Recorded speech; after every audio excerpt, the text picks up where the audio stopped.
జై అంకమ్మ తల్లి, జై జై అంకమ్మ తల్లి. ఈ చిత్రపటంలో మీరు చూస్తూ ఉన్నటువంటి అమ్మవారి గుడి పొన్నలూరు గ్రామంలో ఉన్నటువంటి అంకమ్మ తల్లి గుడి. ఈ గుడికి సంబంధించి చరిత్ర 100 ఏళ్ల పై చరిత్ర ఉందని చెప్తారు.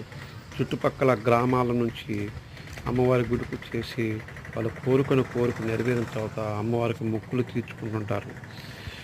ఇది అంకమ్మ తల్లికి సంబంధించి చుట్టుపక్కల గ్రామాల్లో కందుకూరు నుంచి కూడా వస్తారండి. చాలా మహిమ కలిగినటువంటి అంకమ్మ తల్లి గుడి ఇక్కడ.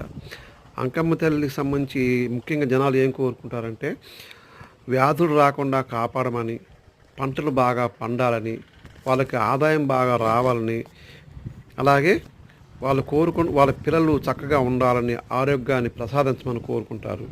వాళ్ళు ప్రతి ఏడాది వచ్చేసి మొక్కులు తీర్చుకుంటుంటారు. అలాగే ప్రతి సంవత్సరం కూడా దీపావళి రోజున అమ్మవారికి కళ్యాణం జరుగుతుందండి ఇక్కడ.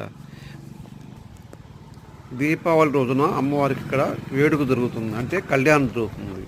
చాలా విశేషమైన పూజలు చేస్తారండి.